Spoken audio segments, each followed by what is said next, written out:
अगर आप hospital management, ANM, GNM, BSc nursing, D pharma, B pharma या अन्य पैरामेडिकल कोर्सेज करना चाहते हैं तो एसके ग्रुप ऑफ इंस्टीट्यूशंस के द्वारा संचालित Krishna institute of paramedical sciences में एक बार जरूर आएं।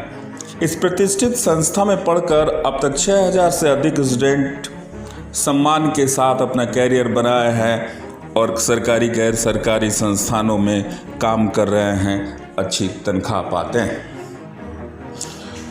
इस ग्रुप के फाउंडर हैं चर्चित शिक्षाविद एसके मंडल। इस ग्रुप के तहत विभिन्न प्रकार के पैरामेडिकल कोर्सेज चलाए जाते हैं। इस शैक्षणिक समूह के निदेशक एसके मंडल बताते हैं कि इंस्टीट्यूट में शिक्षण प्रशिक्षण की गुणवत्ता का काफ़ी ख्याल रखा जाता है। खास तौर पर बच्चों की किसी भी समस्या के लिए वो हर समय उपलब्ध होते हैं। छात्र और छात्राओं के लिए अलग अलग हॉस्टल की व्यवस्था है। पैसे के अभाव में भी किसी स्टूडेंट की पढ़ाई बाधित ना हो, इसके लिए राज्य सरकार की मदद से 4 लाख तक के स्टूडेंट क्रेडिट कार्ड की व्यवस्था बैंकों के जरिए कराई जाती है। प्लेसमेंट के बाद 82 महीने में स्टूडेंट आराम से एजुकेशन लोन चुका सकते हैं। एसके मंडल ने बताया कि आज के समय में व्यावसायिक शिक्षा बहुत ही आवश्यक है। हमारे यहाँ के प्रशिक्षण छात्र छात्राएं देश के विभिन्न भागों में पैरामेडिकल क्षेत्र में रोजगार प्राप्त कर सम्मान के साथ अपना कैरियर चला रहे हैं और संस्थान का गौरव भी बढ़ा रहे हैं। कृष्णा इंस्टीट्यूट ऑफ पैरामेडिकल से प्रशिक्षण प्राप्त एक भी छात्र अब तक बेरोजगार नहीं है।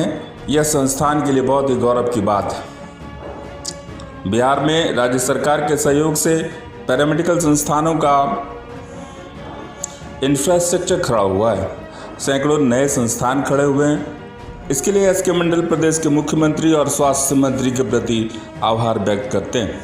वे कहते हैं कि पहले बिहार में इस तरह के संस्थानों की काफ़ी कमी थी और पैरामेडिकल कर्मी अन्य प्रदेशों से आकर बिहार में अपनी सेवाएं देते थे। अब बिहार के बच्चे आसानी से यहाँ कोर्स कर लेते हैं। Krishna institute of paramedical sciences एक ब्रांड बनकर उभरा है जो पैरामेडिकल प्रशिक्षण के लिए खासकर हॉस्पिटल मैनेजमेंट, नर्सिंग और बी फार्मा के कोर्स हमारे यहाँ के काफ़ी गुणवत्तापूर्ण हैं। फर्स्ट कम फर्स्ट सर्व के बेसिस पर यहाँ नामांकन एक विहित चयन प्रक्रिया की तरह होती है।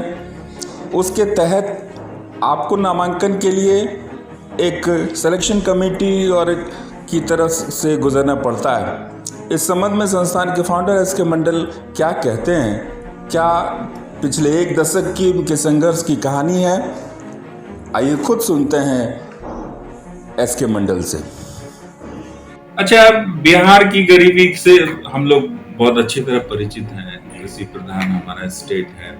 लोगों के पास नगद की कमी थी जिस समय ये काम शुरू हुआ पैरामेडिकल। आप ये सही कह रहे हैं, लेकिन हमारे बिहार के डायनेमिक यशस्वी जो हमारे बिहार के मुख्यमंत्री है, हमारे बिहार के माननीय मुख्यमंत्री के 7 निश्चय योजना में आर्थिक हल युवाओं को बल एक योजना है उसमें, जिसमें उन्होंने तय किए थे कि 4 लाख तक का लोन विद्यार्थी को हम देंगे। विद्यार्थी को नौकरी के बाद 2% ब्याज दर 82 किस्ती उसको लौटाना है। अगर उसको जॉब मिलता है तो जॉब जब से मिलेगा तब से उनको 82 को किस्त बना के 2% दे करके, बॉयज के लिए 2% था, 0.5 था गर्ल्स के लिए। और सरकार, हम लोग क्या प्रचार करें, हम लोग उनका प्रचार कर रहे हैं इस योजना का। जहाँ भी जाते हैं गली गली में उनके योजना का प्रचार करते हैं कि आप जैसे 17 साल आपका उम्र हो गया, आप 17 साल के हो गए तो आप अपने स्वार्थ से अपने इंटर पास किए हैं, अपने चॉइस से अपना मनपसंद सब्जेक्ट चुनिए। लगभग 42 कोर्स है जिसमें राज्य सरकार के द्वारा स्टूडेंट क्रेडिट के द्वारा 4 लाख तक का लोन डायरेक्ट कॉलेज को भेजा जा रहा है। अगर किसी कोर्स का फीस 50,000 रुपया है 1 साल का, और 3 साल का कोर्स करते हैं 1.5 लाख रुपया कॉलेज का फीस हो गया, वो 1.5 लाख रुपया वो कॉलेज के खाता में डायरेक्ट ट्रांसफर करते हैं। शुरू में जब योजना चालू हुआ तो बैंक को दिए, तो बैंक वाला के ये कहिए मोटा मोटी बैंक वाला मतलब करना नहीं चाहता था या सिक्योरिटी मनी में कुछ कुछ करके देर लगाते थे। तो फिर वो उन्होंने 1 साल जब इनको बैंक के थ्रू चलाया तो 1 साल के बाद फिर रिव्यू किए। जब मुख्यमंत्री जी रिव्यू किए इस चीज़ को, माननीय मुख्यमंत्री जी, तो उन्होंने देखा कि लोन लेने वाला स्टूडेंट का संख्या बहुत कम है। तो फिर वो पता लगा कि बैंक वाला ही लोन देने में आनाकानी कर रहे हैं। तो वो क्या किए, मतलब एक वित्त निगम ही सरकार अपना अलग बना लिए, शिक्षा वित्त निगम। आप अभी देख रहे होंगे, शिक्षा वित्त निगम सरकार अलग बना लिए, जिसके थ्रू विद्यार्थी डायरेक्ट वहाँ अप्लाई करता है। हर जिला में जिला परामर्श केंद्र बना है, स्टूडेंट क्रेडिट कार्ड के यूनिट ऑफिस जो हर डिस्ट्रिक्ट में बना है। उस जिला का जो आधार कार्ड निवास मतलब जिनका है, जो यहाँ के निवासी है, वो जिला में जाएंगे परामर्श केंद्र को, वहाँ डायरेक्ट वो अप्लाई करेंगे। डायरेक्ट उस शिक्षा विभाग से ही रोटेट होकर के सारा प्रक्रिया पूरा करके विद्यार्थी के खाता में उनका हॉस्टल चार्ज, जो विद्यार्थी को लैपटॉप तक के लिए उनको पैसा दिया था, प्रोत्साहन राशि दिया था, 10,000 रुपये उनको स्टेशनरी के लिए दिया था, सब उस लोन में डिवाइडेड है। अगर 1.5 लाख कॉलेज को फीस दे रहा है तो लगभग 1.5 लाख उनका 3 साल का मतलब 5,000 रुपये महीना समझिए रहने का खाने का खर्च होता है किसी कॉलेज में। तो वो पैसा भी सरकार ही उनका दे रही है। तो बिहार में बच्चों को नकदी की कमी रहा कहाँ? वो तो सरकार के द्वारा उनका सारा समझिए कि 4 साल के लिए सरकार उनको गोद ले लिया पढ़ने के लिए। साथ में जैसे ओटी में काम करने के लिए ओटी असिस्टेंट ये कोर्स होते हैं। लैब टेक्नीशियन जो पैथोलॉजिस्ट हमारे डॉक्टर हैं उसके पास होता है। लैब टेक्नीशियन में अब डॉक्टर है बैठे हुए, तो अब ब्लड लेना है तो उसके लिए टेक्नीशियन का भी पढ़ाई होता है पैरामेडिकल कोर्स में। तो एक ये प्रशिक्षण कोर्स है, बहुत बेहतरीन कोर्स है। ड्रेसर होता है, अब सर्जरी करके डॉक्टर साहब अब निकल गए तो वो एक ड्रेसर का, कंपाउंडर का जो नौकरी होता है, 1 साल की पढ़ाई करा करके हम लोग ड्रेसर में उनको निकालते हैं। तो ड्रेसर का जितना भी आपका छोटा मोटा अस्पताल है, अभी कुछ दिन पहले तक, अभी तो बहुत सारे ड्रेसर इतने सालों में पास किए, सबको नौकरी हुआ, लेकिन मजबूरी में प्राइवेट अस्पताल या कहीं पर भी काम कराने के लिए किसी वार्ड बॉय को ले लिया जाता था जिसको ट्रेनिंग नहीं रहता था। वो अब उनका कहना था कि 2-4 दिन काम करेंगे तो सीख जाएंगे।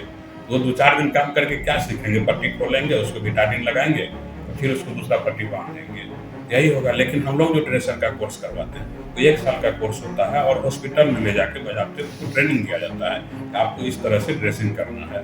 तो वो बच्चे जो हमारे यहाँ से निकलेंगे वो कहीं कंपाउंडर रहेंगे तो वो बहुत बेहतर अपना परफॉर्मेंस करेंगे। इसके बाद और भी इसमें बैचलर डिग्री में भी पढ़ाई होता है, जैसे हॉस्पिटल मैनेजमेंट है।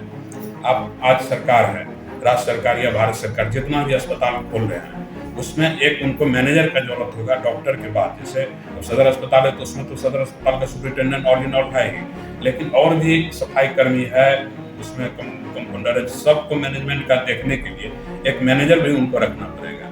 तो हमारे संस्थान में जो हॉस्पिटल मैनेजमेंट की पढ़ाई होती है वो राज्य सरकार के द्वारा मान्यता प्राप्त और आर्यभट्ट नॉलेज यूनिवर्सिटी पटना के द्वारा भी संबद्धता प्राप्त है। गणदेश लाइव के लिए पटना से ब्यूरो रिपोर्ट।